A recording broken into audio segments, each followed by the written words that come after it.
Bonsoir à toutes et à tous et bienvenue à l'Institut des cultures d'Islam pour cette introduction générale du nouveau cycle de conférences que nous lançons avec l'Institut d'études des religions et de la laïcité sur cette fois-ci le Mahomet des historiens.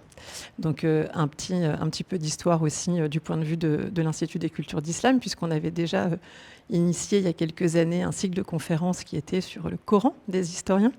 Il y a plusieurs conférences qui ont été captées, qui sont toujours en ligne sur notre site internet et qui ont rencontré beaucoup de succès dans nos murs, mais aussi en ligne, ensuite en continuant à vivre et à être beaucoup regardés. Et donc quand le Mahomet des historiens est sorti l'année dernière, on a eu tout de suite envie, avec Dominique Avon, qui est donc le directeur de l'IREL, et avec Ali Mouezi, qui avait dirigé la première somme sur le Coran des historiens et puis à nouveau maintenant sur le Mahomet des historiens, de renouveler l'aventure. Donc il y a cette conférence introductive qui va poser un petit peu le décor avec peut-être pour commencer un paradoxe. Finalement, on pense que Mahomet ou Mohammed est sans doute des personnages les plus connus au monde, et pour autant l'historien en tant que tel sait avec certitude un petit nombre d'éléments sur sa vie.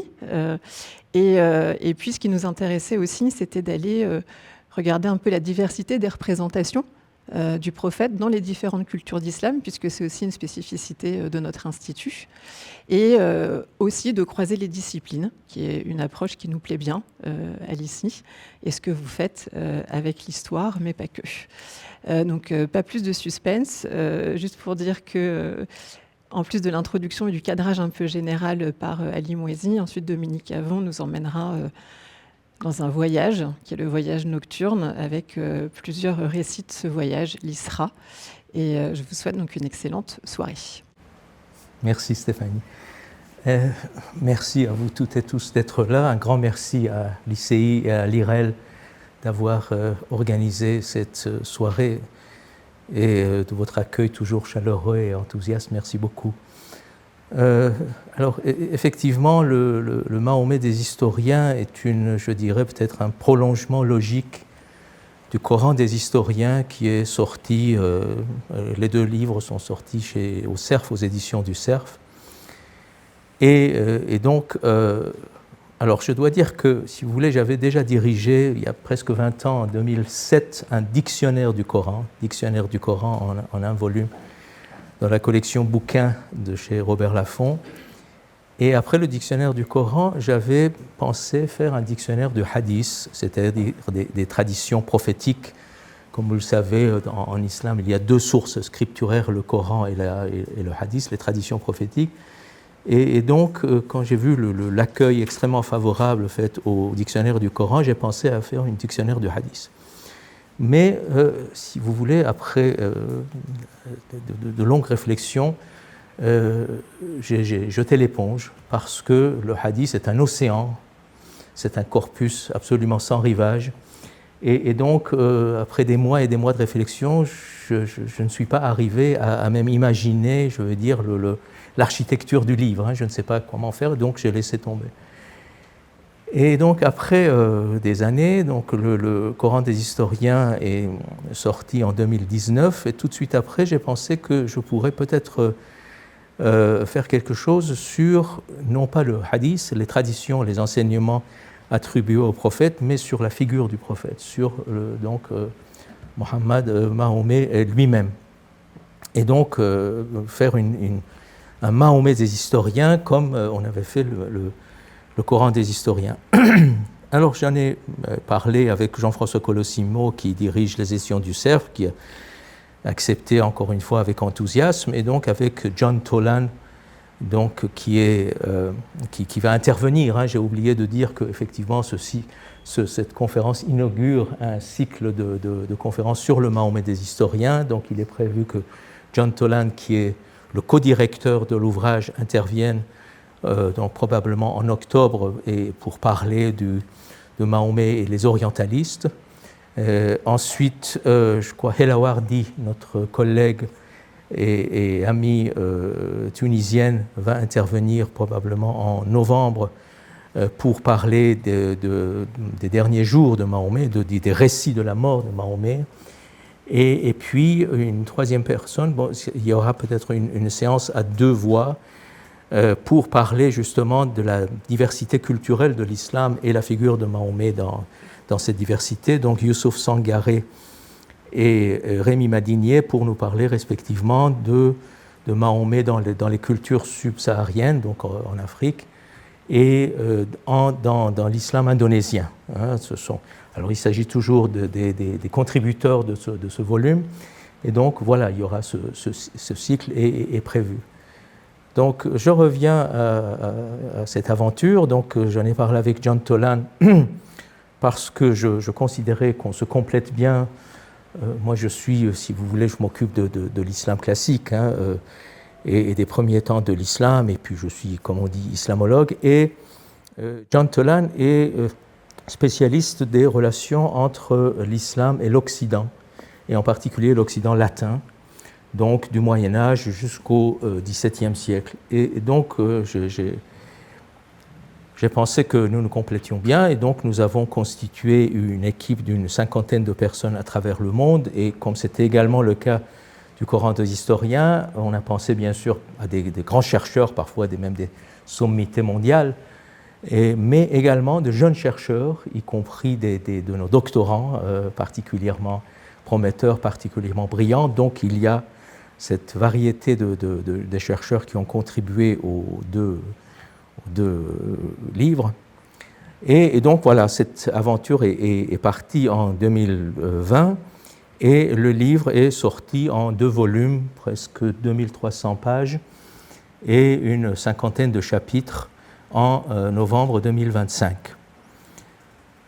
Alors, le Mahomet historien, je vous dis un mot sur donc, la table des matières, hein, en quelque sorte sur l'architecture du livre. Donc, nous avons des chapitres qui vont donc à l'intérieur même de l'islam, toujours la figure du prophète dans le Coran, donc dans le hadith, justement, dans les traditions prophétiques, dites prophétiques, dans la sira, c'est-à-dire les biographies, entre guillemets, hagiographiques du prophète, dans le droit, et puis les différents domaines, je veux dire, de la pensée islamique, la philosophie, la théologie, l'exégèse coranique, et puis la mystique, bien sûr. Et dans tous ces domaines, nous avons essayé de traiter les différentes cultures, c'est-à-dire, bon, il y a un chapitre sur la mystique arabe, mais aussi la mystique persane, la mystique de langue turque, etc.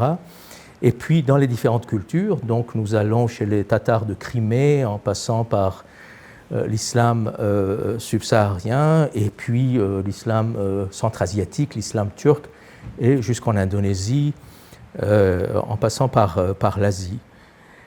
Et donc, il y a toute cette diversité disciplinaire et culturelle de l'islam, et on arrive jusqu'au temps plus proche de chez nous, et donc il y a des chapitres sur, Dominique Avon ici présent a fait un excellent chapitre sur les relations 19e, 21e siècle entre les auteurs, les savants sunnites et les savants orientalistes.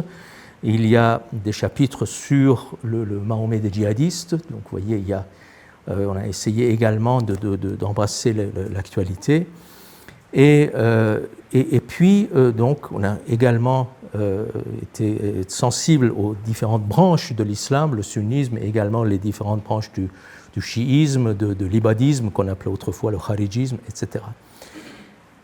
Et donc là, c'est la figure de Mahomet à l'intérieur de l'islam et les différents chapitres concernant l'islam, et puis Mahomet à l'extérieur de l'islam, c'est-à-dire la figure du prophète chez les juifs anciens, les juifs plus récents, chez les zoroastriens, chez les chrétiens dans leur diversité, chez les chrétiens anciens, chez les byzantins, chez les syriaques, etc.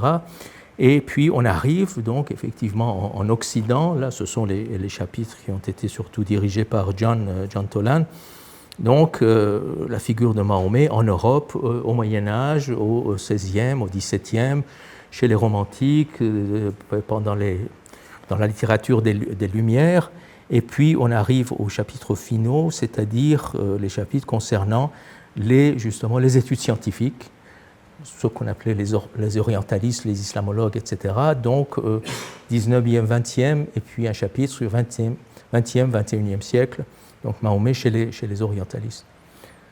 Alors, donc ça c'est l'architecture Stéphanie, dans son introduction, a dit que, effectivement, l'historien, dans le sens moderne du terme, ce qu'il peut écrire, peut-être de manière plus ou moins certaine sur la figure du prophète, ça je l'ai dit, je l'ai écrit dans notre introduction, ce que peut dire de manière certaine l'historien moderne ne dépasserait pas 2 pages. Nous sommes très loin de ce qu'écrivait Ernest Renan dans les années 1880 dans un célèbre article de la Revue des Deux Mondes où il disait que Mahomet est pratiquement le seul prophète historique de l'histoire parce qu'on connaît sa vie pratiquement jour après jour. Tout a été enregistré par les sources islamiques, etc. On sait maintenant qu'il n'y a rien de plus faux. C'est faux.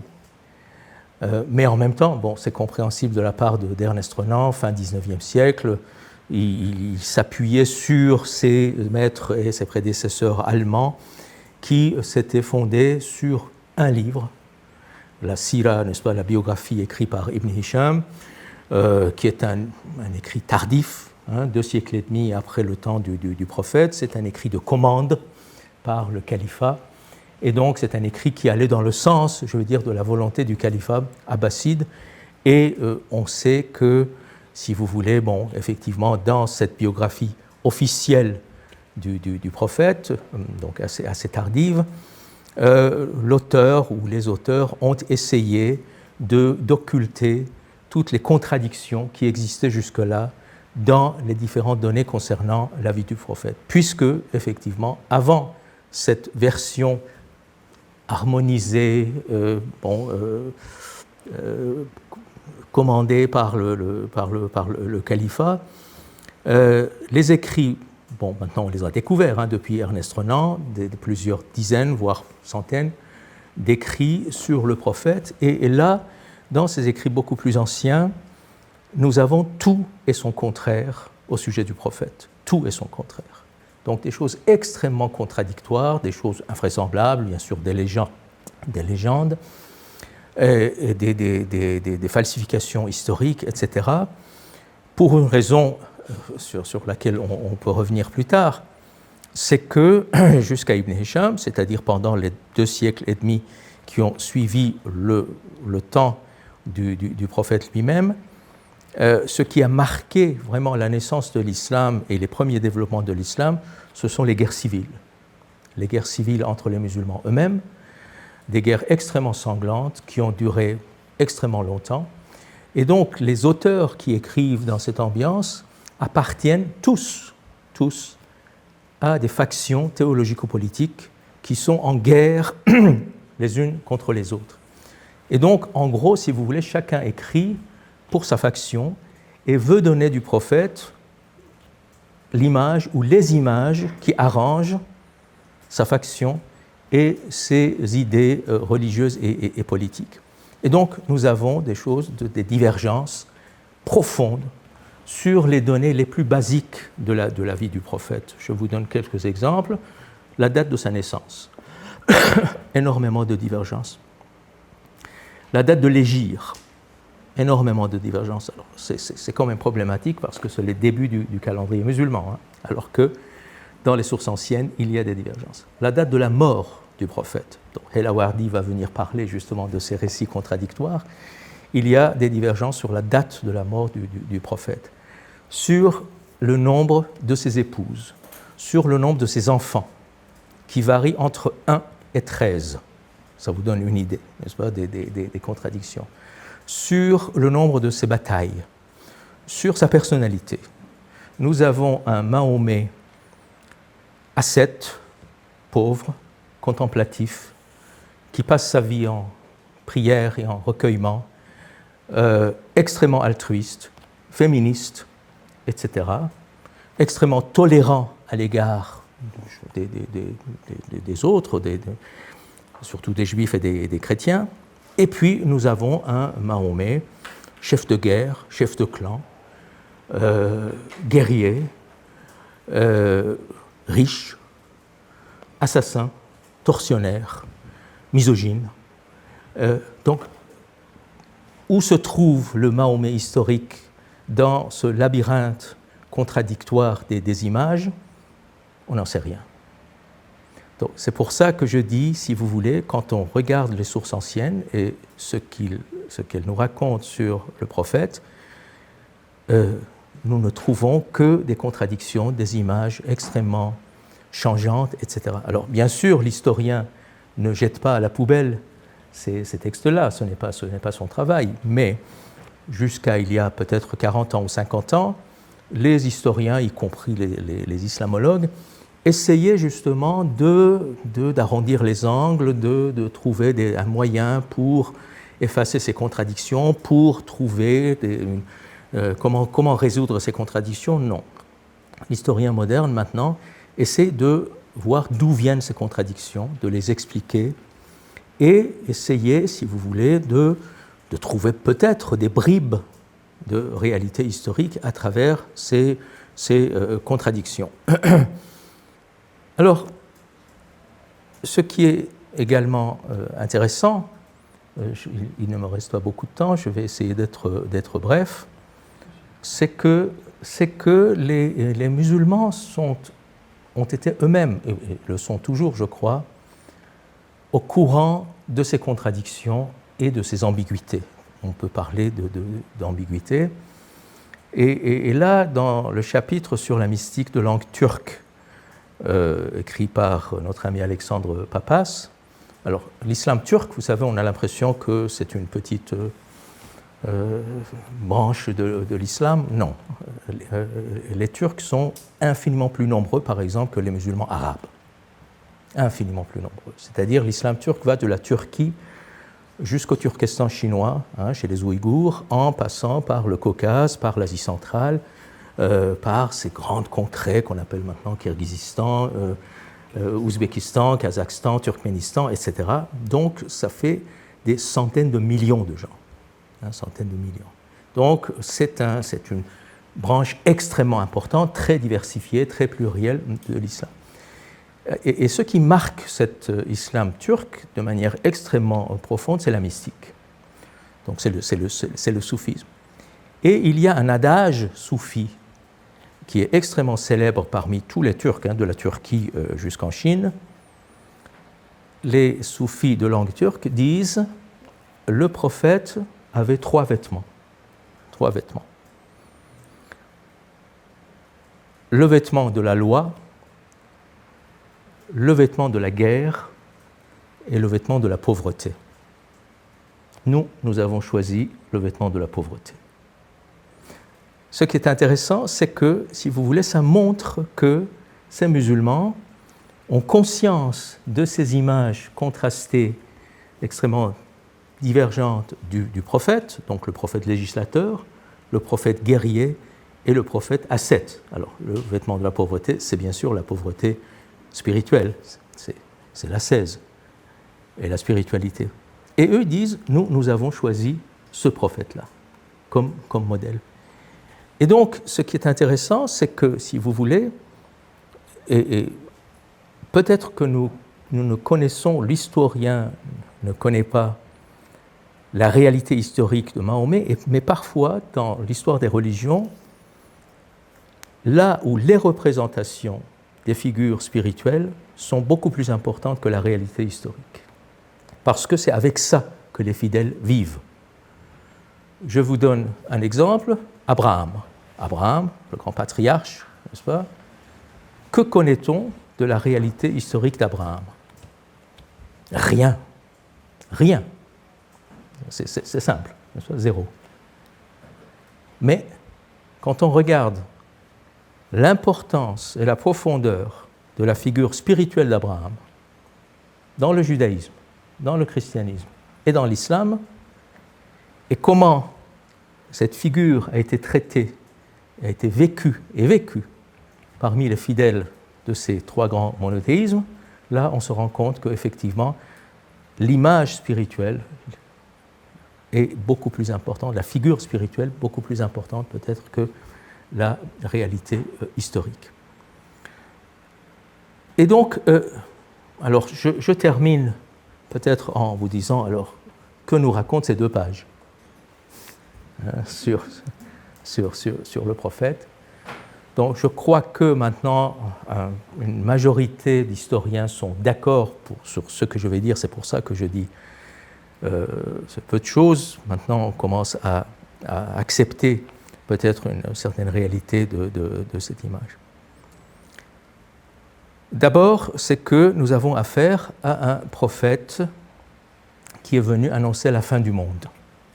Nous avons affaire à un prophète apocalyptique qui est venu annoncer la fin du monde parce que la question de la fin, en plus imminente du monde, est extrêmement présente dans le Coran. Une petite note de bas de page, je fais partie de ces historiens qui considèrent que le Coran est lié à la figure de Mohammed. N'est-ce pas ? Il y a des historiens qui disent non, le Coran n'a rien à voir avec Mahomet, il a été écrit plus tard, même pas en Arabie, ailleurs en Syrie-Palestine.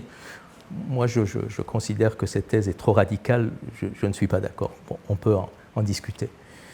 Donc pour moi, et pour beaucoup d'autres, le Coran reste quand même la seule source, il n'y a pas d'autre, la seule source arabe contemporaine du prophète, mis à part la poésie, mais bon, la datation de la poésie arabe pose problème. Donc le Coran est le seul écrit arabe contemporain du prophète, et donc on peut glaner des choses là-dedans. Et la question de la fin du monde dans le Coran n'est pas du tout marginale, c'est-à-dire ce n'est pas quelques versets ou quelques sourates, c'est des dizaines de sourates. Les 30 ou 35 dernières sourates, les sourates courtes du Coran, à 2 ou 3 exceptions près, parlent de la fin imminente du monde. Et puis des centaines et des centaines de versets qui nous disent la fin est proche. Et bon, une invitation, donc comment la fin est proche, que nous disent ces chapitres apocalyptiques, c'est que donc, le jugement dernier va tomber, accompagné de catastrophes naturelles sur terre et au ciel, et donc une invitation des hommes à la piété, au jeûne, à l'aumône, à la prière, à la bonté, pour qu'ils soient épargnés de la colère de Dieu qui arrive. Donc ça, c'est le thème, si vous voulez, mais dites de manière extrêmement poétique, extrêmement belle dans ces sourates courtes, qui sont des sourates difficiles. Alors, de ce point de vue-là, ces données apocalyptiques du Coran appartiennent véritablement à leur temps et à leur lieu. Parce que nous sommes au 5e, 6e siècle de notre ère, et en Arabie, c'est-à-dire, mais l'Arabie n'est pas isolée, contrairement à ce que disent les auteurs musulmans, n'est pas isolée, donc il est en relation avec ce qui se passe autour. Et donc, tout le monde pense qu'effectivement, la fin est proche. Parce que nous avons, contemporains du Coran, des textes juifs en hébreu, des textes chrétiens dans les différentes langues du christianisme, et en particulier syriaque, même des textes zoroastriens en moyen perse, qui nous annoncent la fin très proche du monde, pour des raisons, je pense, assez évidentes, c'est-à-dire des guerres, surtout des guerres absolument terrifiantes entre les 2 grands empires byzantins et iraniens depuis un siècle, des catastrophes naturelles.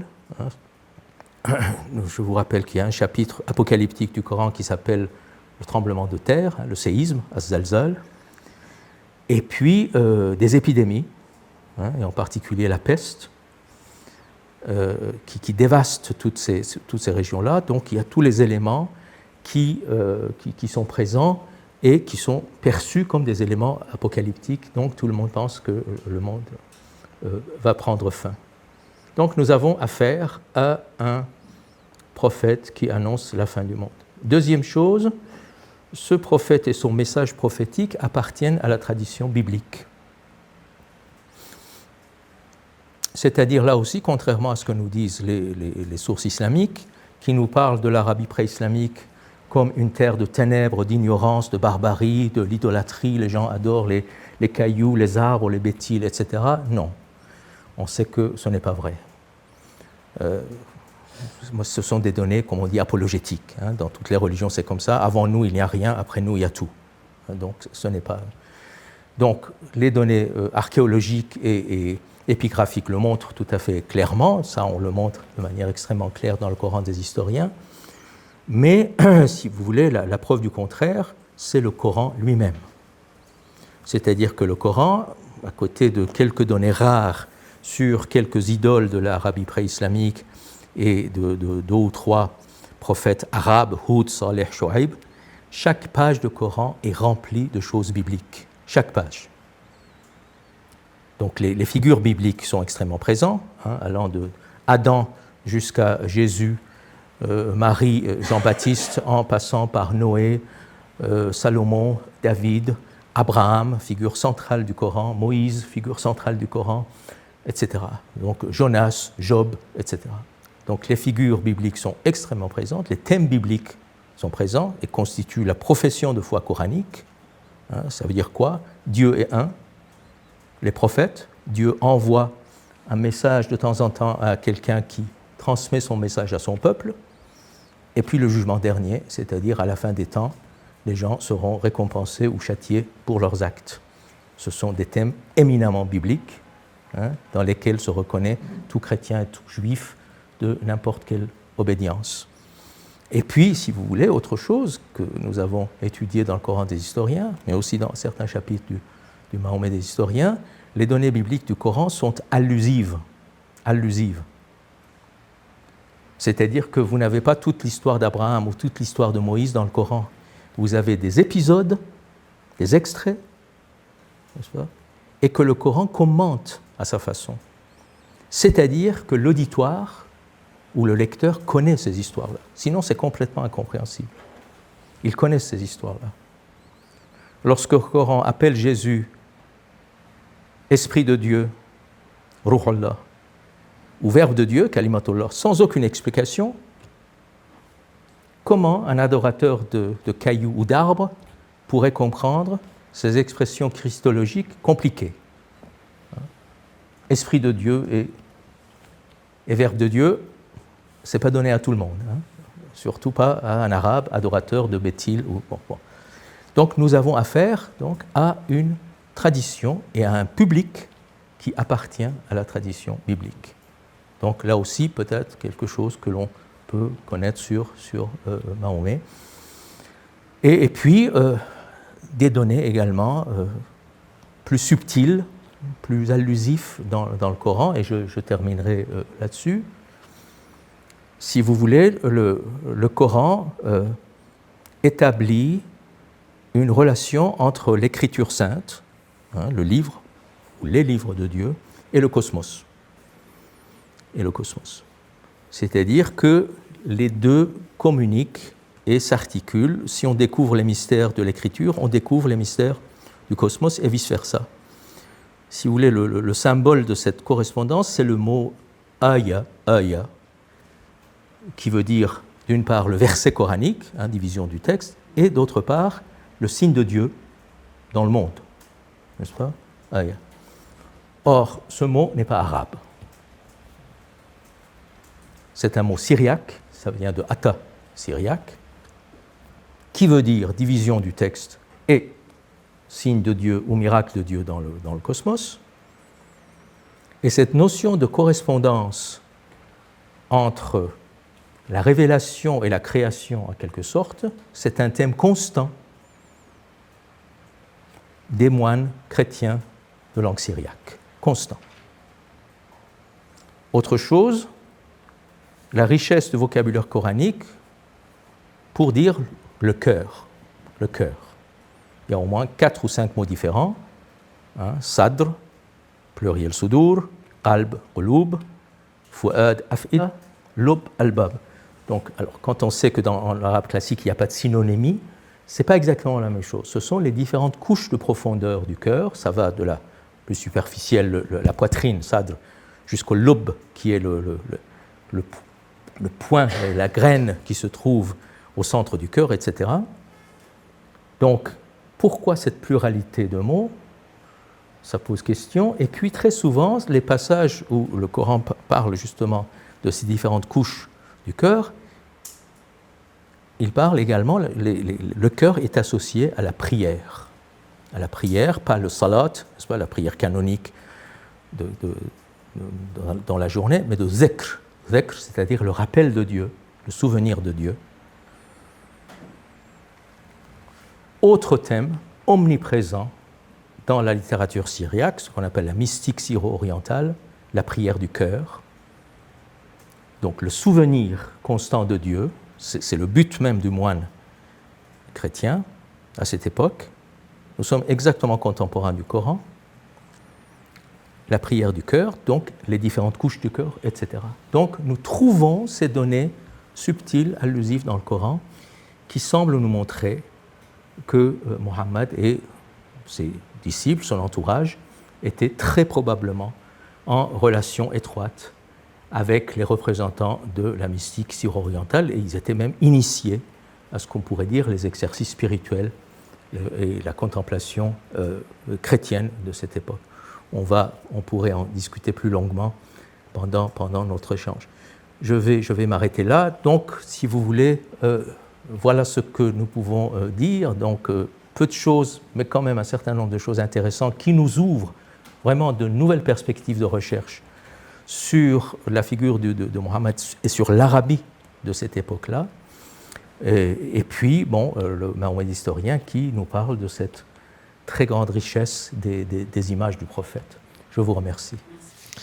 Bien, je vais prolonger et en fait faire un saut dans le temps avec vous pour prolonger ce que vient de vous dire Mohamed Ali Amir Moedzi, non sans avoir remercié nos amis de l'Institut des cultures d'Islam pour leur accueil et cette entente sur les sujets sur lesquels nous souhaitons travailler. Je me place au XIIIe, XIVe, XVe siècle de l'Hégire, c'est-à-dire 19e, 20e siècle de l'ère chrétienne. Pourquoi cet intérêt? D'abord parce que je suis contemporaniste, mais parce que à partir du milieu du XIXe siècle, les auteurs sunnites qui rédigent des vies de Mohammed ne peuvent pas faire sans un regard plus ou moins appuyé sur ce que produisent sur le même sujet des Européens ou des Nord-Américains. Et donc on n'est plus du tout dans la situation du IIe, IIIe, IVe siècle de l'Hégire, où les auteurs n'ont rien à faire de ce que vont écrire les non-musulmans. Au milieu du XIXe siècle, des auteurs européens non-musulmans écrivent, ils s'appellent Muir, Sprenger et d'autres, et des auteurs musulmans ne peuvent plus faire comme s'ils n'écrivaient pas sur ce sujet-là. Et donc ils commencent à écrire plus ou moins en rapport avec ça, en les ayant lus et en tenant compte, ou en refusant de tenir compte, mais après les avoir lus, ce qu'ils ont écrit. Donc ça, c'est le point de départ.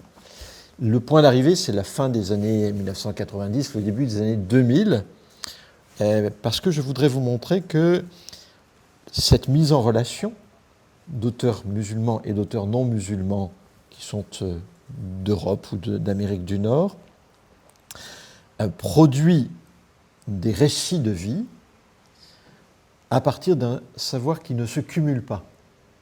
C'est-à-dire qu'il n'y a pas une progression mécanique. Ils produisent un savoir, j'apprends ce savoir, on connaît ce savoir en commun et on trouve quelque chose de nouveau. Ça ne marche pas du tout comme ça. Et donc je vais essayer de vous montrer que, dans un premier temps, le savoir n'est pas cumulatif. On prend des choses, mais on peut rejeter aussi des choses. Et ce que l'on croyait acquis n'est pas acquis, finalement, quelques années plus tard. Je vais saisir un exemple, celui du récit de Isra et Mi'raj, pour vous montrer justement qu'il n'y a pas une cumulation ou un rapport cumulatif du savoir. Alors, 3 temps chronologiques. Un premier temps chronologique qu'on pourrait appeler le moment indien. C'est-à-dire que dans la seconde moitié du XIXe siècle, c'est dans ce sous-continent indien qui devient le Raj britannique à partir de 1857, donc qui passe sous autorité britannique, que les discussions, les échanges provoquent une forme de fécondité et une prise en compte de ce que font les autres. Cette prise en compte est remarquable sous la plume d'un savant qui s'appelle Saïd Ahmed Khan. Et Saïd Ahmed Khan est un fonctionnaire au service des Britanniques qui est très très inquiet de la majorité hindoue et qui se sent beaucoup plus proche intellectuellement parlant des Britanniques, même si les Britanniques dominent, même si les Britanniques ont mis fin à l'empire moghol. Il se sent beaucoup plus proche d'eux que des hindous. Et donc il s'intéresse à ce que ces Britanniques produisent en matière de savoir, y compris autour de leurs écritures, puisqu'ils sont majoritairement chrétiens. Et puis il essaye de tenir compte des arguments qu'ils utilisent pour produire son propre savoir comme musulman. Et dans les années 1870, il publie des études mohammediennes.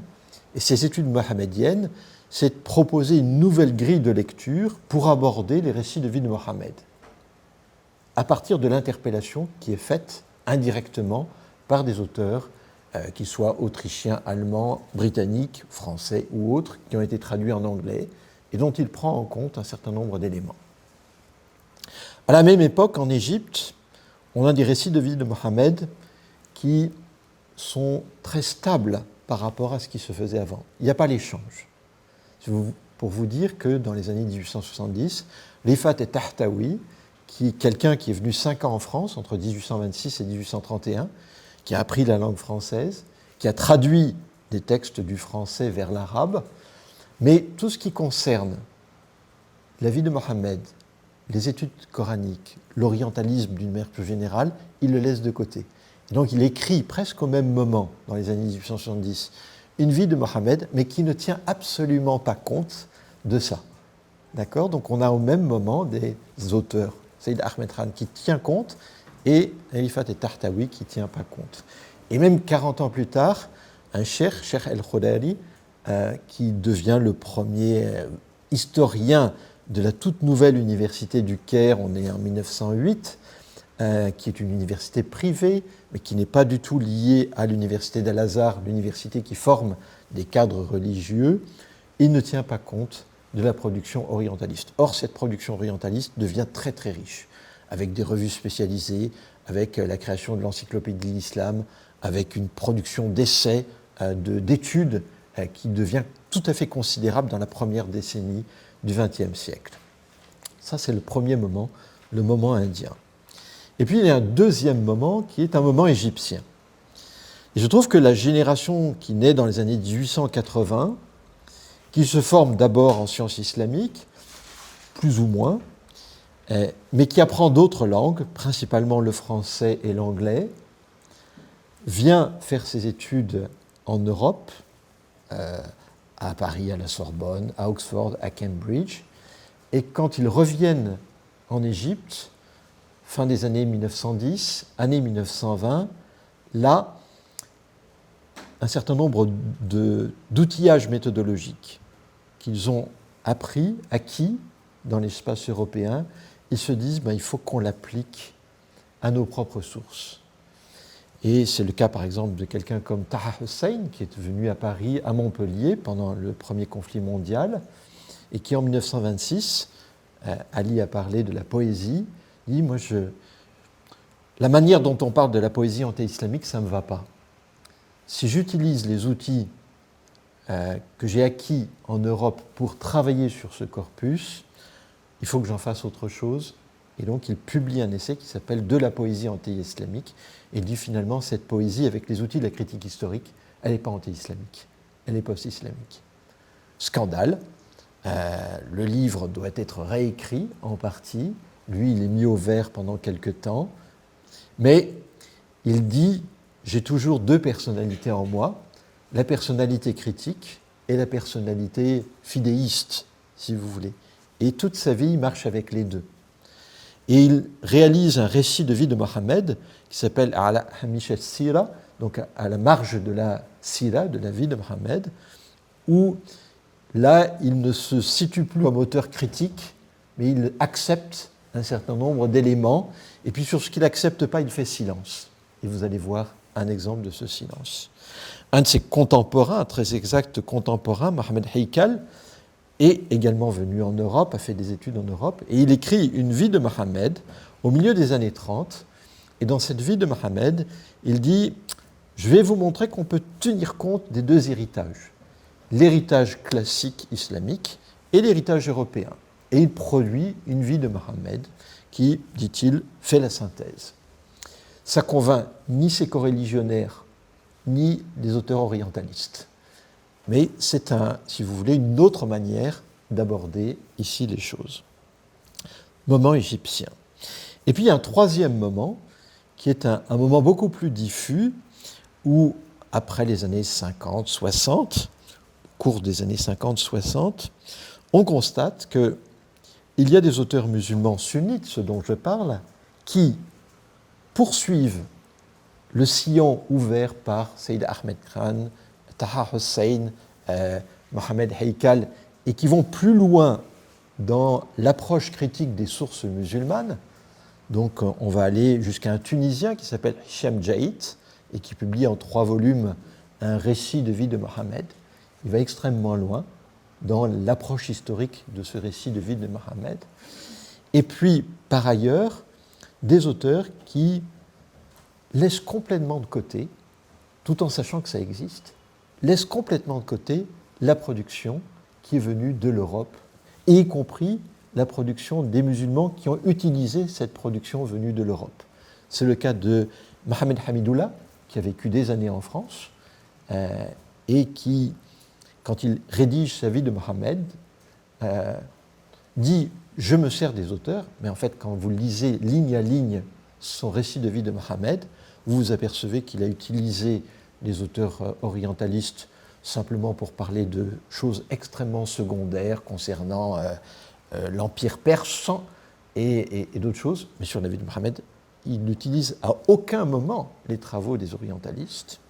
Ou c'est le cas d'un Indien, un cheikh indien qui s'appelle Mubarak Furi et qui reçoit un prix de la Ligue islamique mondiale dans les années 1970 et qui est considéré comme la biographie de référence, puisque c'est un grand concours qui a été lancé à l'échelle de la planète, et pour dire on va rédiger la meilleure biographie de Mohammed, et il remporte ce prix de la Ligue islamique mondiale. Cette biographie est traduite en français exactement plusieurs décennies plus tard, avec des désaccords d'ailleurs entre le narrateur et son traducteur, qui dit là-dessus, je ne suis pas d'accord sur ce que dit le narrateur, mais je passe. Et c'est une biographie de Mohammed qui ne tient aucun compte des apports de la recherche et qui illustre ce que je vous disais en introduction, c'est-à-dire que le savoir n'est pas cumulatif ici. C'est-à-dire qu'on est 100 ans après Sayyid Ahmed Khan, dans la même région, mais que Sayyid Ahmed Khan tenait compte et que Mubarak Furi ne tient plus aucun compte. Alors qu'est-ce que ça donne, maintenant que je vous ai dressé un peu le tableau, qu'est-ce que ça donne avec ce sujet, cet objet qui est Isra wa Mi'raj? D'accord? Je vais vous donner les exemples, puisque j'ai évoqué un certain nombre d'auteurs. Avant de rentrer dans le vif du sujet, il faut poser les termes d'un récit qui pose question, y compris aux savants classiques. Les savants classiques, sur ce récit-là, Ali évoquait des désaccords. Par exemple, eux ne sont pas en accord sur la date. À quel moment se passe ce qui est considéré comme l'événement de Isra wa Mi'raj. Donc il y a des désaccords, déjà à la période classique, sur cette question du moment. Il y a également des discordances sur l'enchaînement des événements. Chez les classiques, discordance sur l'enchaînement des événements. Est-ce que le Mi'raj succède immédiatement à Isra ou pas? Et puis, quels sont les lieux qui sont concernés? Troisième désaccord. Quelle est la véritable nature du transport? Quatrième désaccord. Bref, n'imaginez donc pas, autour de ce récit de Isra Mi'raj, avant la période contemporaine, un récit monolithique avec un consensus, un ijma, qui serait complet. Pas du tout, pas du tout.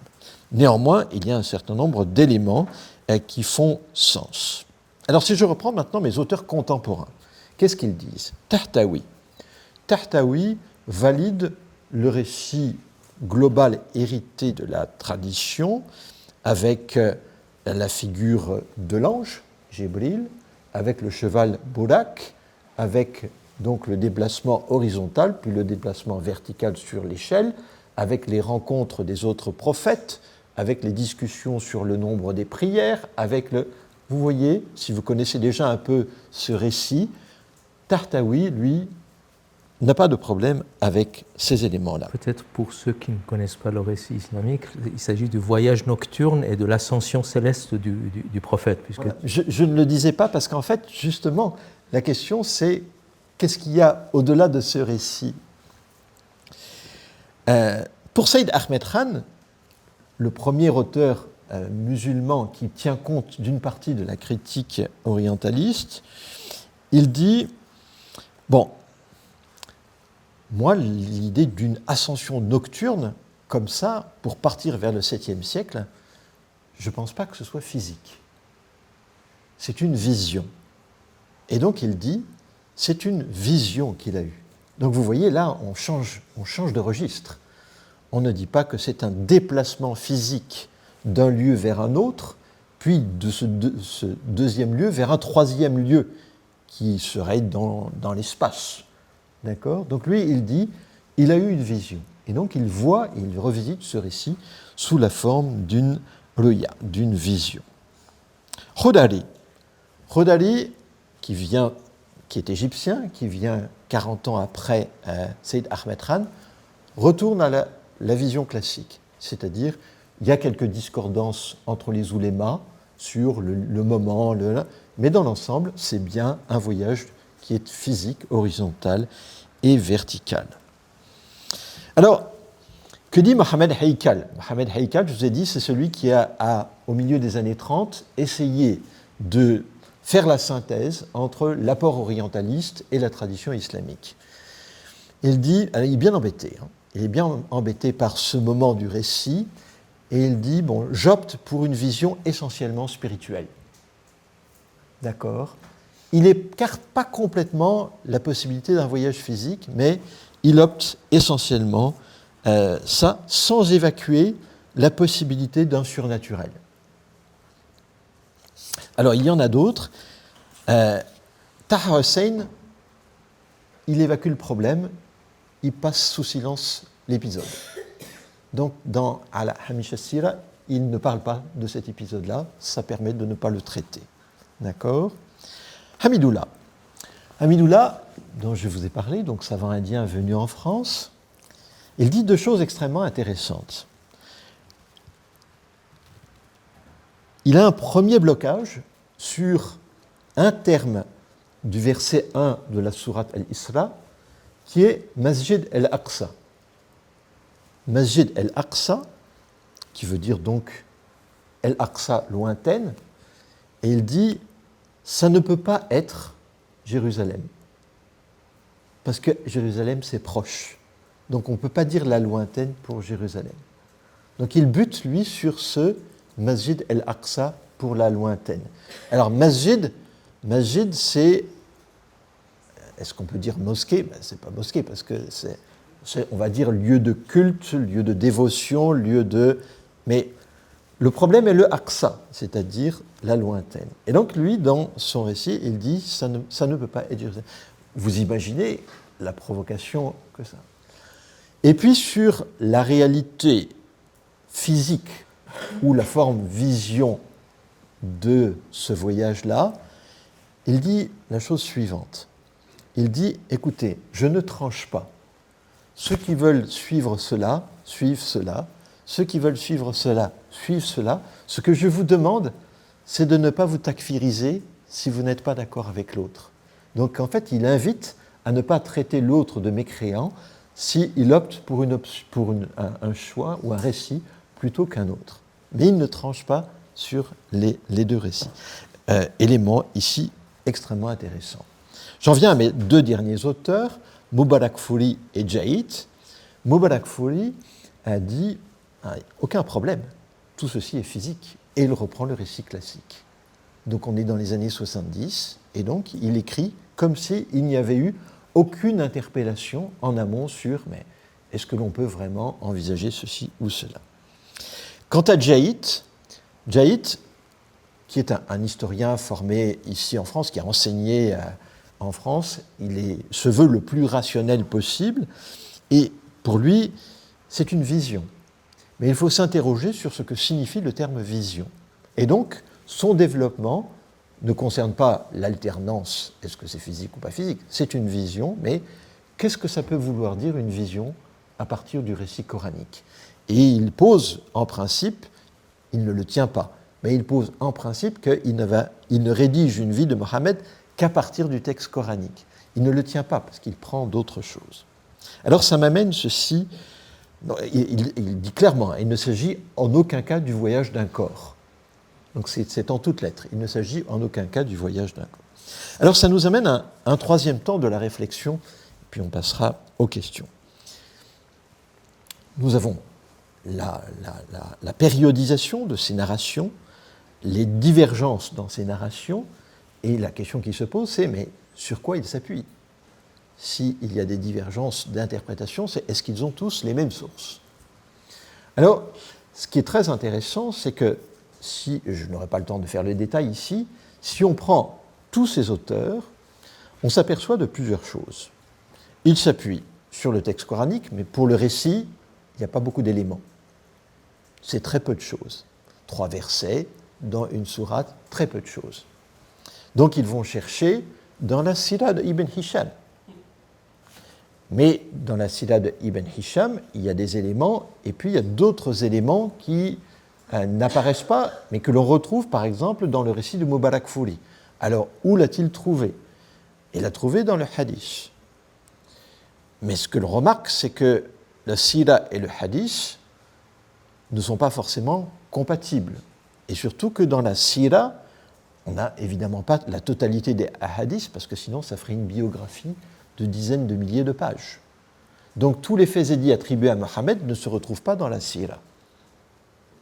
Et puis on a d'autres sources, par exemple les récits de Waqidi, de Ibn Sa'ad, et donc ils vont piocher dans toutes ces sources-là. Alors ce qui m'a frappé quand j'ai étudié ces récits-là, c'est que aucun de ces auteurs, entendez-moi bien, aucun de ces auteurs ne vous dit voilà quel est mon critérium. C'est-à-dire, aucun ne vous dit pourquoi il choisit celui-ci ou celui-ci ou celui-ci. Il pioche, il fait son marché, et il aboutit à un récit. Mais il n'y a aucun de ces auteurs dont je vous ai parlé qui, au début de son récit, vous explique pourquoi il a fait ce tri des sources et comment il les a fait. Alors, la deuxième question, c'est comment on voit qu'il a choisi telle source. Il ne nous a pas dit pourquoi il a choisi telle source, mais il ne nous a pas dit non plus comment il a choisi. Je vous donne un exemple. On parle de la Sira de Ibn Hisham. Est-ce que vous pensez que chacun de ces auteurs, ils ont sous les yeux le manuscrit de la Sira de Ibn Hisham? Non. La plupart d'entre eux, ils ont une édition d'un manuscrit qui n'est pas forcément le manuscrit de Ibn Hisham. La première édition de la Sira de Ibn Hisham, c'est le milieu du XIXe siècle. Tiens, c'est curieux, c'est mon point de départ chronologique. C'est la première édition de la Sira de Ibn Hisham. Mais on n'a pas fait une édition critique à ce moment-là. C'est-à-dire on n'a pas comparé plusieurs manuscrits. On en a pris un et on a dit c'est celui-ci. Mais depuis, comme l'a montré Ali, on a beaucoup travaillé et on a trouvé d'autres manuscrits, versions plus ou moins complètes, etc. Donc on pourrait faire une édition critique de la Sira d'Ibn Hisham. Et ça, c'est juste pour une source. Il faudrait faire le même travail pour les hadiths, c'est-à-dire les sahihain de Bukhari et de Muslim.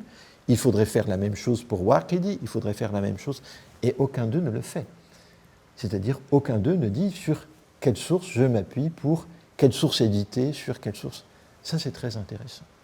Et puis, il y a une troisième interrogation, et qui est au-delà du choix de la source et de la modalité de l'usage de la source, qui est, en lien avec ce fameux récit, comment je me positionne relativement au surnaturel, puisque ce récit renvoie à quelque chose qui relève du surnaturel. Avec les éléments suivants, il y a l'évocation d'un ange. Comment je parle, si je rédige une vie de Mohammed, comment je parle de l'ange? C'est quoi un ange? Est-ce qu'il y a un ange ici parmi nous? Des djinns, des démons, tout ce dont on parle. D'accord? Et donc comment, si je rédige une vie de Mohammed, je vais parler de l'ange, Jibril et les autres? D'accord? Comment je vais parler du miracle? Comment je vais parler de...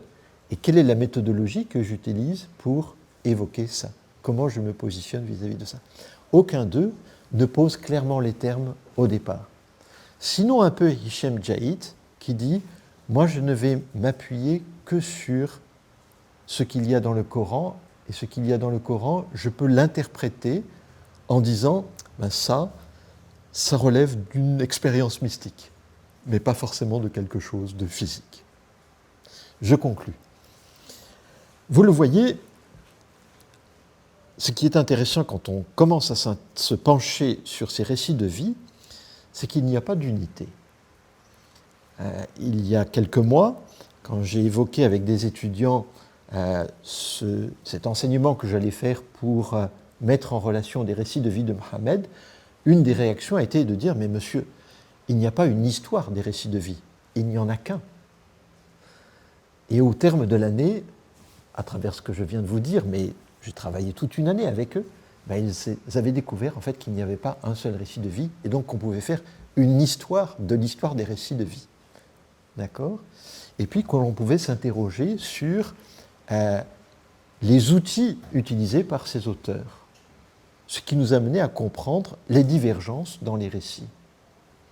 Et ce qui donne une richesse, parce que ça ne dénature pas en fait la richesse, ou ce que l'on veut en prendre à titre personnel, sur un plan spirituel ou pas. Mais ça donne toute une richesse culturelle et une richesse intellectuelle à l'ensemble de ces récits, à condition de les aborder avec un certain recul. Je vous remercie.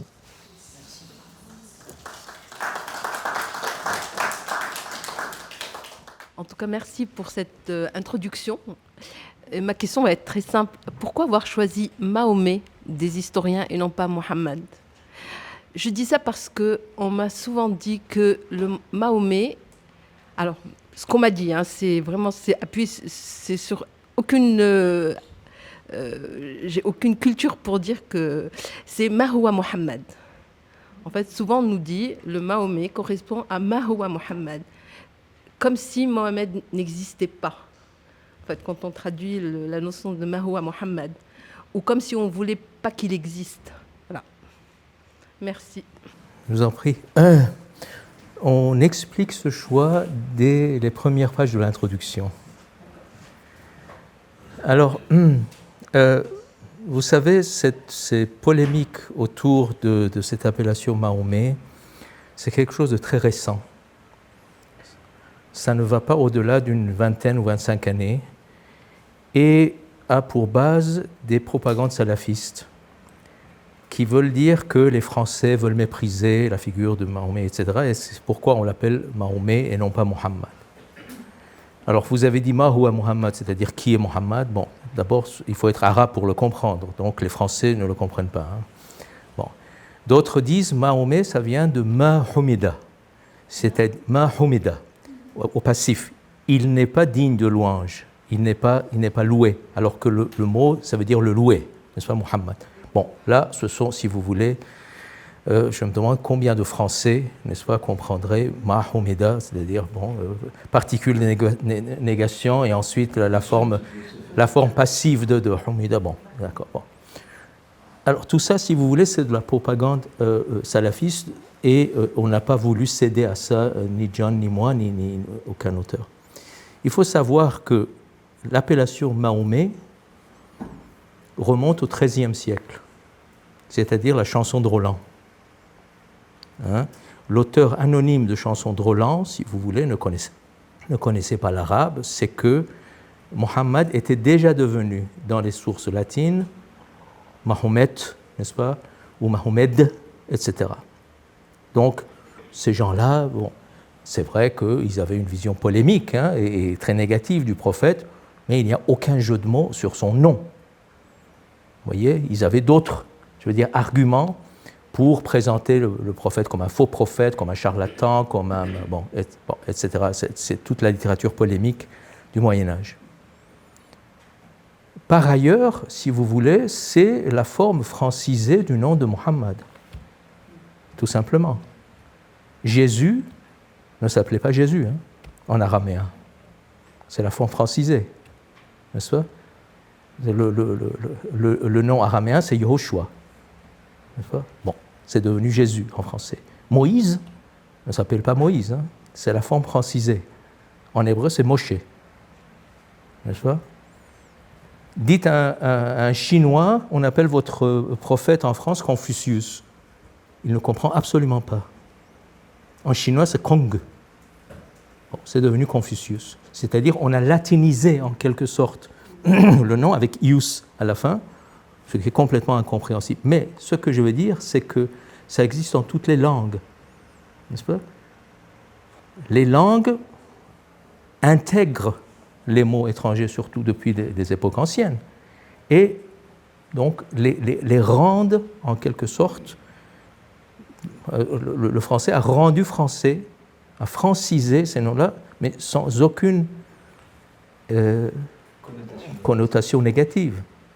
Vous voyez? On dit souvent qu'il y a quelque chose derrière quand on parle des... Non, c'est pour ça que je vous dis, c'est vraiment une thèse salafiste. Hein. Ça n'a rien à voir. Par rapport aux auteurs comme Ibn Sina, Avicenne, par rapport à Ibn Rushd, par rapport... Oui, mais qu'est-ce que ça a d'insultant d'appeler Ibn Sina Avicenne, ce qui était déjà le cas des latins. Il l'appelait Avicenna, n'est-ce pas? Bon. Donc, si vous voulez, donc il y a cette question du français. En français, on appelle ce personnage Mahomet, depuis presque un millénaire, n'est-ce pas? Bon. Et puis, si vous voulez, pour le lecteur, c'est tout de suite identifiable. Si on disait le Mohammed des historiens, je ne sais pas si c'était tout de suite identifiable par un acheteur ou un lecteur de quel Mohammed on parle, n'est-ce pas? De mon voisin de palier, du copain de mon gamin. Alors que si vous dites le Mahomet, c'est tout de suite reconnaissable. On parle du prophète de l'islam, n'est-ce pas?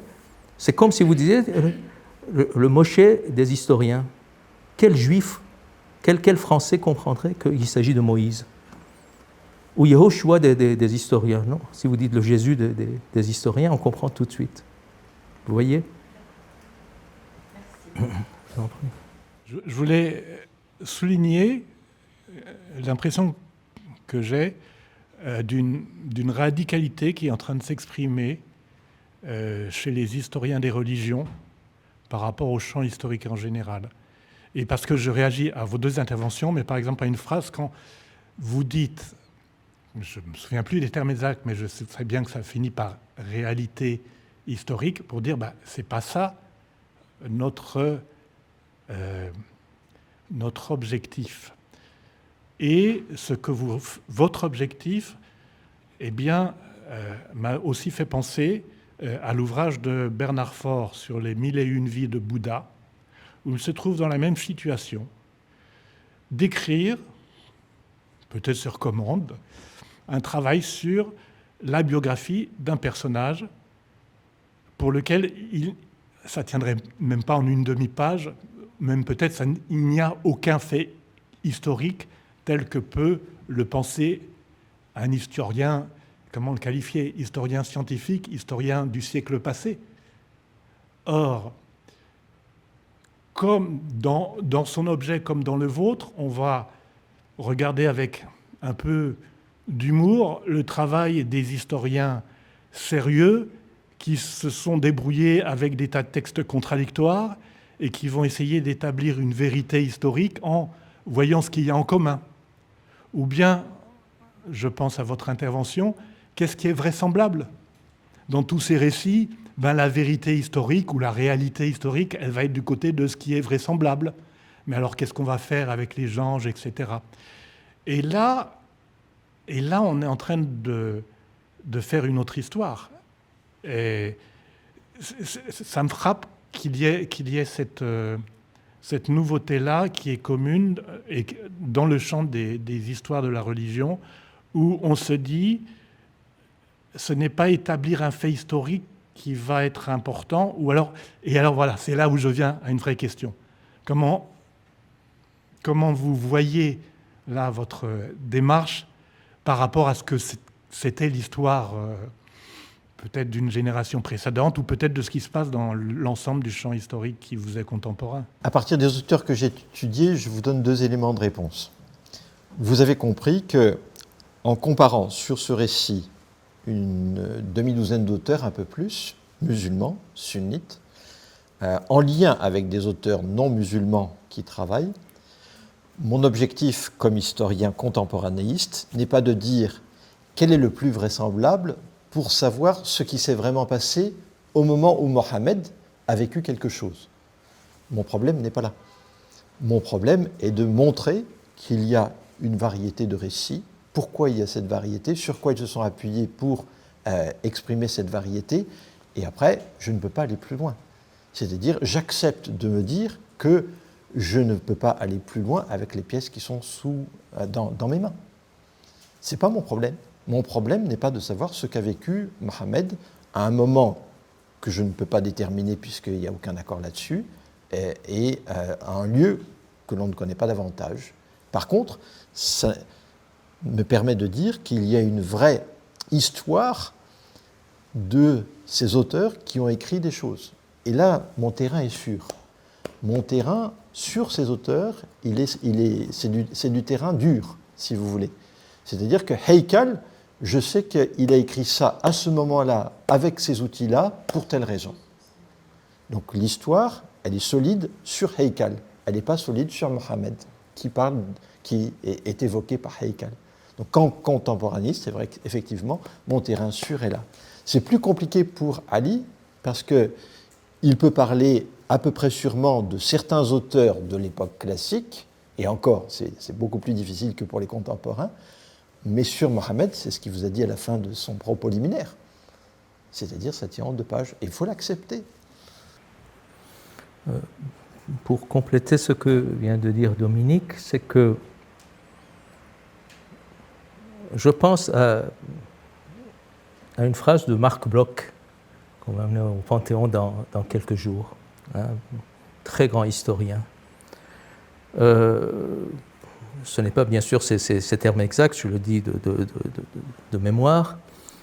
Il dit le travail de l'historien moderne, c'est de transformer une source en document. Ce n'est pas la même chose. Un document. Et de transformer le document en problématique. Pas en problème, en problématique. C'est-à-dire que l'historien moderne essaye beaucoup plus de poser des questions intelligentes que d'apporter des réponses illusoires, en quelque sorte. Et toujours en ayant à l'esprit 3 choses, 3 questions, je dirais, de base. Quand, où, qui. Quand, c'est-à-dire à quel moment. Où, c'est-à-dire où, la géographie. Et qui, c'est-à-dire pour quelle communauté. Vous voyez, c'est-à-dire que ça concrétise, ça donne une consistance concrète dans le temps, dans le lieu et dans la société qui se pose comme problème. Et problématiser, c'est-à-dire poser des questions à nos sources devenues documents. Et non pas chercher des certitudes illusoires qui sont aussi, c'est pour ça que moi je pense que ce genre de travail, vous parlez de radicalité, je ne pense pas, mais c'est une remise, c'est une mise en question, mais qui peut avoir des répercussions civiques et politiques. C'est-à-dire c'est une démarche qui est contre l'absolutisation des choses qui est à la base du fanatisme. C'est une démarche qui introduit l'histoire, la géographie et la société c'est-à-dire qui relativise, qui crée une distance critique, qui contextualise, etc. C'est-à-dire qui retire des événements leurs éléments que leur donne, les éléments que leur donne le fanatisme, c'est-à-dire l'absolu. Ces choses-là sont valables pour tous les temps et pour tous les lieux. Non. Objectivement parlant, ce n'est pas vrai. Ce n'est pas vrai. Vous voyez ? Et puis, il n'y a pas une réalité historique dans l'histoire. En particulier, si vous voulez, quand on peut savoir de manière certaine quelque chose, l'historien moderne n'hésite pas à le dire. C'est-à-dire, s'il y a suffisamment de preuves pour le dire, c'est pas ça. Il ne fuit pas la réalité, mais simplement, il y a parfois, cette réalité ne se saisit pas. C'est aussi simple que ça. Ni par les sources textuelles, ni par les sources non textuelles, l'archéologie, l'épigraphie, la codicologie, la paléographie, etc. Vous voyez ? Et donc, si vous voulez, bon, en ce qui concerne le Mahomet, il y a des réalités. C'est-à-dire, on parle d'où est-ce que le Mahomet des Tatars de Crimée, c'est le même Mahomet qu'en Indonésie. Si on est au XXe siècle, est-ce que c'est la même chose que si on est au XIVe ou au IIIe ? Vous voyez ? Donc, c'est-à-dire, c'est cette pluralité, justement, des données qui introduit le contexte, qui introduit les questions, qui problématise les choses. Donc, l'historien moderne, dans ce sens-là, moi, je ne pense pas que ça soit une radicalité. Moi, je pense que, si vous voulez, c'est celui qui accorde, à la limite, plus d'importance à la question qu'à la réponse, et c'est un signe d'humilité, au contraire. C'est un signe d'humilité. C'est-à-dire, l'histoire n'est plus, dans son sens ancien, qui est l'histoire, c'est-à-dire un conte. Et pour prolonger ce que vient de dire Ali, on va prendre un exemple concret. Ali a évoqué tout à l'heure la figure d'Abraham. Il a dit on ne sait rien historiquement concernant Abraham. Il y a une ville, Hébron, où il y a un tombeau des patriarches. Donc vous allez me dire, Abraham, il est enterré là. Qui a fait des études ou des fouilles archéologiques au tombeau des patriarches ? Personne. Vous avez répondu. Est-ce qu'on s'entretue autour du tombeau des patriarches ? Dans les années 20, en 1994, on s'entretue. Il n'y a personne qui a fait des études archéologiques au tombeau des patriarches. Il y a un Italien qui a voulu en faire au milieu du 19e siècle, il a failli être lynché par la foule. Il y a Moshe Dayan qui a profité du désordre de la guerre des 6 jours pour envoyer une petite fille avec un appareil photo, alors que c'était la pagaille, qui a fait une série de photos dans un trou de souris, c'était la seule qui pouvait passer, c'est pour ça qu'il a envoyé une petite fille, et ce sont les seules photos que l'on a de ce qu'il y a sous le tombeau des patriarches, et on ne fait pas de fouilles sous le tombeau des patriarches. Pourquoi ? Parce que et les uns et les autres privilégient le récit conte sur la recherche historique que l'on pourrait mener.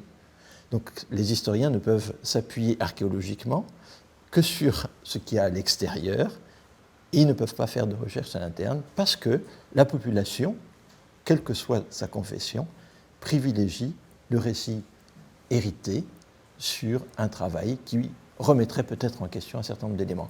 Ça, c'est aussi la dimension civique et sociétale de l'historien. On sait que l'on dérangerait si on remettait en question un certain nombre d'éléments du récit. Donc nous, ce que l'on demande, c'est d'aller le plus loin possible, sans être sûr de pouvoir répondre définitivement à telle ou telle question. Mais en tout cas, au moins, on aura posé la question, on sera allé jusqu'au bout de la recherche. Bon, merci pour vos interventions. Je ne suis pas habitué à prendre le micro dans ce genre de... Mais je vais tenter.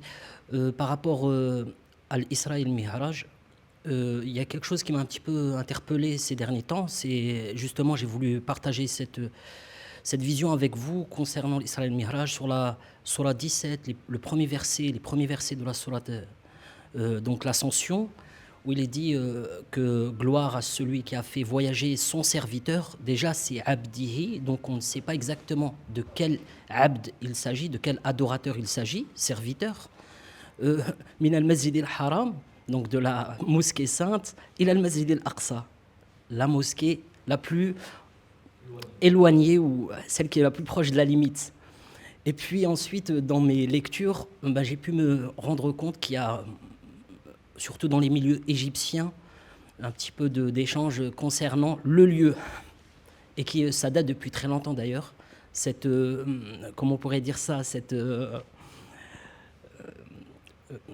voilà exactement cette polémique, et qu'il y a également, à une vingtaine, trentaine de kilomètres de Mecca, donc de la Sainte Mosquée, un endroit qui se nomme Al-Jar'ana, et où il y a deux lieux, un qui est proche et un qui est également éloigné. Et le prophète y a séjourné durant plusieurs jours, d'après les on-dire, quoi. Parce que, pour rebondir maintenant avec le docteur Ali, vous savez, la Sira, en réalité, vous n'auriez même pas eu besoin de l'écrire, parce que vous saviez dès le départ que vous n'alliez en tirer finalement, aucun actif réel. Parce que finalement, à part peut-être quelques écritures sur des rochers, et le nom du prophète évoqué dans quelques versets du Coran, que vous n'alliez rien trouver, à part des sornettes, comme j'ai l'habitude de dire. Et c'est malheureux, mais c'est réel. Et cela date, d'après moi, depuis l'époque de Abd al-Malik ibn Marwan, qui, lui, a justement accentué l'image du prophète aux yeux de l'islam et des musulmans. Et c'est à partir de ce moment-là, ou du moins ce que je pense, d'après moi, mes petites recherches que j'ai faites, qu'il y a eu réellement une séparation, que ce soit entre les musulmans, les chrétiens, les juifs de l'autre côté, et que c'est Mohammed. Et c'est à partir de là même qu'on va trouver qu'il y a eu plus de branches soufisme, où il y a un accent qui est porté avec appui à l'image de Mohammed. Voilà. Merci infiniment. Effectivement, vous savez, il se trouve que le chapitre sur le voyage nocturne et l'ascension céleste du prophète dans les sources classiques, c'est moi qui l'ai écrit dans le Mahomet des historiens. Et je vous invite à le lire pour vous donner également les divergences. Hein. Et le fait qu'effectivement, ce que dit le Coran n'a rien à voir ni avec un voyage nocturne, ni avec une ascension céleste. À la limite, il parle d'une descente, n'est-ce pas, d'une entité céleste qu'une ascension. Mais peu importe, les musulmans ont voulu voir. Pourquoi ? Parce que, effectivement, nous sommes encore dans la tradition biblique. Le saint est celui qui est capable d'ascension céleste. C'est dans le zoroastrisme, c'est dans la grande littérature des héralotes juives, c'est dans les récits de ce qu'on appelle les apocalypses des saints chrétiens, mais en fait, les apocalypses, ce sont des ascensions célestes, etc. Donc, pour qu'on prenne au sérieux le nouveau prophète, surtout parmi les peuples conquis, qui sont dans leur très grande majorité des chrétiens et en partie des juifs, il fallait qu'ils puissent également être capables d'ascension céleste. Voyez ? Mais tous les éléments de ce voyage, n'est-ce pas, comme tu l'as dit, horizontal et puis vertical, on les trouve dans la littérature juive et chrétienne. Tous les éléments. Et même dans certaines sources zoroastriennes, n'est-ce pas, c'est-à-dire les ascensions célestes des prêtres du feu, n'est-ce pas. Donc, c'est que donc on a fait dire au Coran ce qu'il ne dit pas vraiment. Hein, c'est-à-dire il y a énormément de divergences parmi les musulmans eux-mêmes, n'est-ce pas, mais que ces passages du Coran, la sourate 1 le verset 1 de la sourate 17 et puis la sourate 53, on a vraiment l'impression que ces passages-là nous parlent des expériences spirituelles. Peut-être pas d'un voyage nocturne et d'une ascension, mais ce sont des passages qui nous parlent, mais qui trouvent peut-être là aussi leur clé de compréhension dans la littérature mystique syriaque. Et pas dans... Mais ce que vous dites est très vrai. Alors, bon, Abd al-Malek, tout ça, oui, c'est vrai que Abd al-Malek, pour beaucoup d'historiens, c'est le véritable fondateur de l'islam. Hein, c'est-à-dire, en tant que religion de l'Empire, hein, en tout cas, les premiers documents où on donne à cette religion le nom de islam, et assez fidèle le nom de Muslim, ce sont des documents qui datent de l'époque d'Abd al-Malik. Hein. Donc les fidèles du prophète ne s'appelaient pas des musulmans, ce sont des mu'min, n'est-ce pas? Et très souvent dans le Coran, Ahl al-Zikr, les gens du rappel de Dieu. C'est ça l'appellation, on ne les appelle pas des musulmans. Donc effectivement, c'est à partir de Abd al-Malik et puis les inscriptions du Dôme du Rocher, c'est une véritable promotion de la figure de Mohammed. N'est-ce pas? Et on l'a écrit de telle manière qu'on puisse le voir de très loin, n'est-ce pas? Sur une colline et au sommet d'une eau. Donc oui. Peut-être un mot pour ceux qui ne sont pas familiers de ce récit. Pourquoi il est si important? C'est parce que de ce récit, il y a l'indication relative aux 5 prières quotidiennes. Donc il est à la fois très important, extrêmement sensible, parce que l'indication des 5 prières quotidiennes, vous ne l'avez pas dans les versets coraniques. Hein. Donc c'est à partir des récits qui tournent autour de ça que l'on va avoir cette prescription absolument fondamentale sur ce qui structure la vie quotidienne des musulmans selon ces termes. Voilà parce que le prophète aurait appris ça pendant son ascension. Voilà pourquoi c'est si important. Hein. Alors d'abord, merci beaucoup pour vos 2 interventions tout à fait passionnantes. Mais je voulais savoir si vous avez pensé à faire traduire en arabe le Coran des historiens et le Mahomet des historiens. Parce qu'il me semble qu'il y a là... en tout cas, que ce travail a un rôle très important à jouer, même si il comporte aussi des risques pour les auteurs. Mais c'est important, je pense. La traduction est difficile. Le Coran des historiens fait 4000 et quelques pages. Et ça concerne des domaines extrêmement différents. Hein. Ça va de l'archéologie jusqu'à la codicologie, en passant par l'histoire des textes, critique textuelle, etc. C'est-à-dire que la traduction serait le travail d'une équipe, comme c'est le cas de l'original, voyez. Donc ça déjà, il faut pouvoir le financer, ça coûte cher.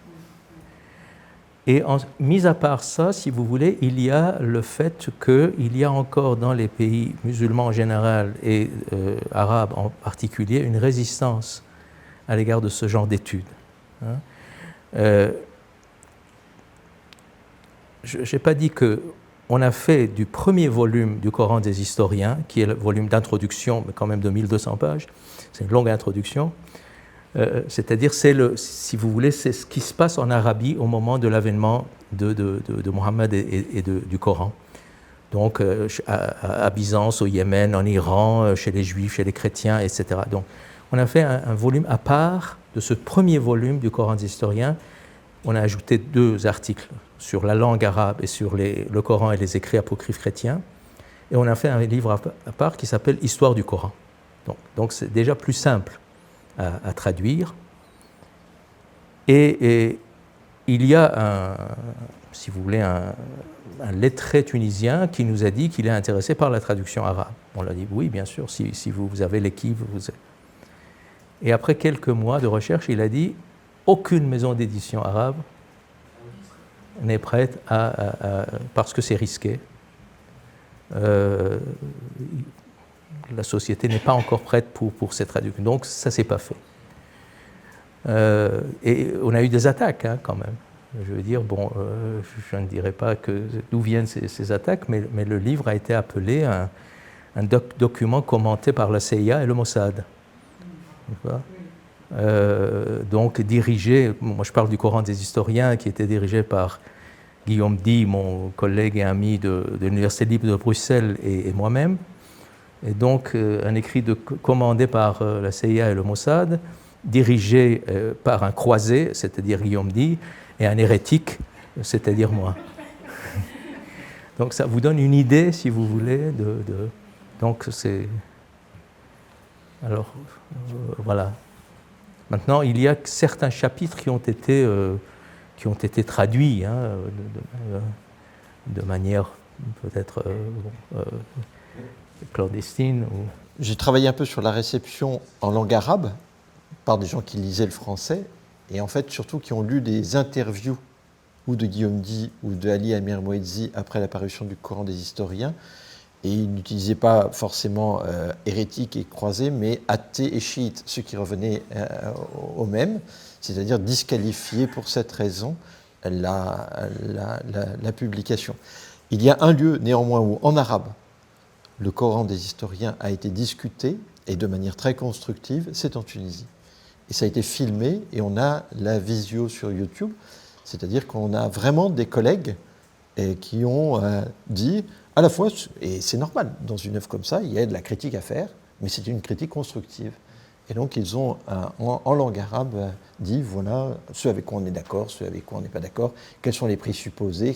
Ils ont fait vraiment un travail d'approche critique. Et le Liban, il n'y a pas de possibilité? Il y aura peut-être des possibilités, mais le Liban a d'autres soucis en ce moment. Professeur, avant, j'avais justement quelque chose à vous demander par rapport, vous savez, vous avez dit ceux qui ont écrit des Sira Nabawiya parmi les contemporains, Ouais. il y a eu comme une sorte de scission, ou en tout cas d'extinction de l'effort de partage. Vous avez Ouais. parlé des premiers qui ont, comme Saïd Khan, qui a pu profiter justement de toute son expertise en présence des Anglais, qu'il en a pu en tirer des bénéfices et puis écrire des essais ou d'autres mêmes documents également. Et puis on a la seconde partie où là, avec Dr Hamidullah qui a étudié ici en France, qui a écrit le Coran, qui a traduit le Coran. À ma connaissance, Dr Hamidullah, c'est l'interprétation, en tout cas c'est la traduction qui est utilisée dans les livres qui sont fournis par des pays du Golfe, en particulier un. Corrigé. En fait, Voilà, ils ont corrigé. Voilà, ils ont revu et corrigé la traduction de Hamidullah. Et puis le second, Nectar Cacheté, qui également, donc il est Voilà, number one, il gagne les trophées.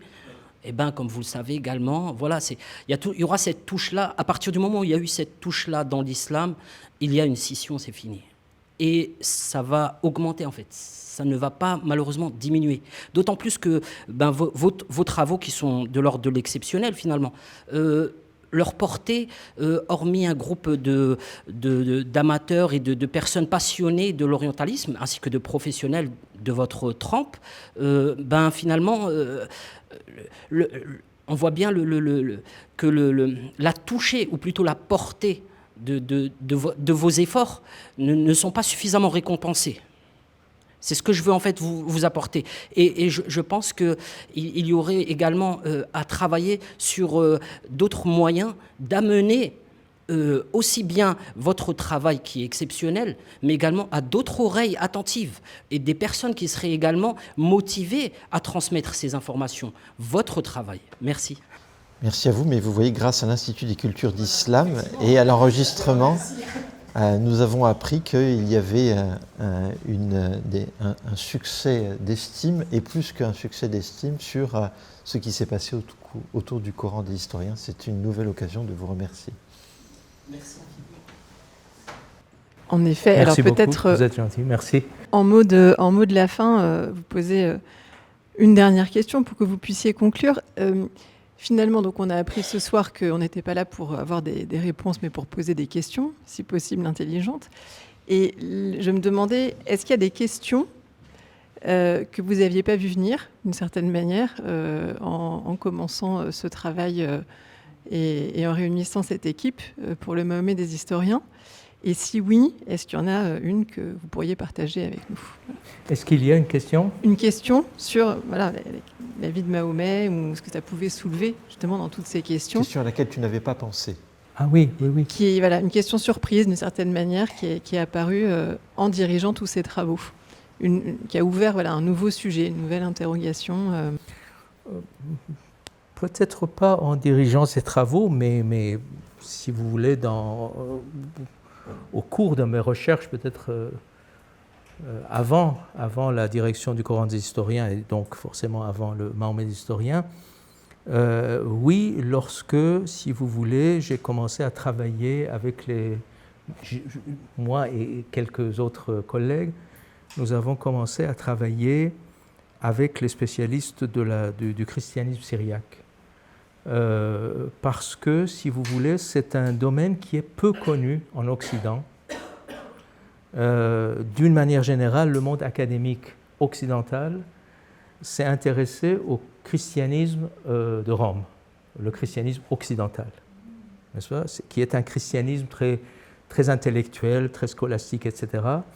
Et donc, un autre volet extrêmement important du christianisme, qui a eu des répercussions jusqu'au Tibet et jusqu'en Chine. Hein, les moines itinérants syriaques sont allés jusqu'au Tibet, etc. On les appelait les messagers de la lumière. Et donc en Inde, au Tibet, en Chine, etc.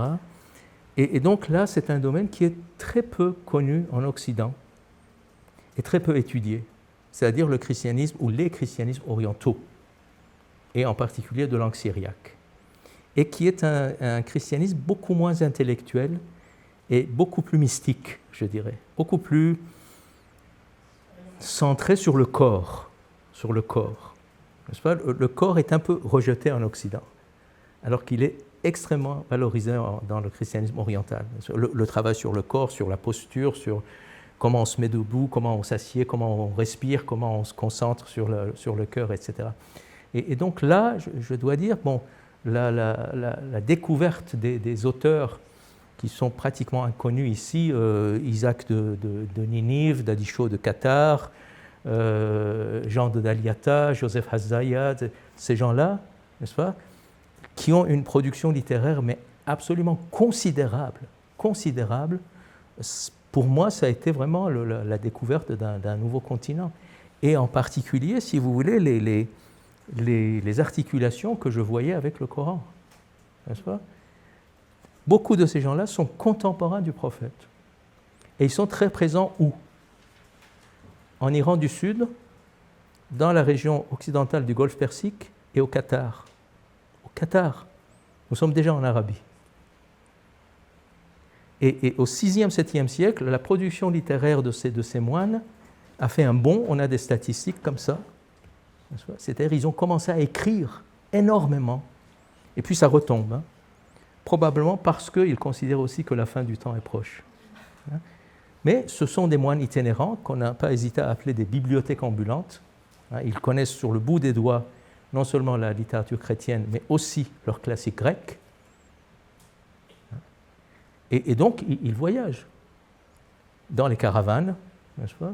Et donc, dans les caravanes, il n'y a pas que des marchandises. Hein. Il y a des croyances, il y a des livres, il y a des moines, il y a des religions, etc.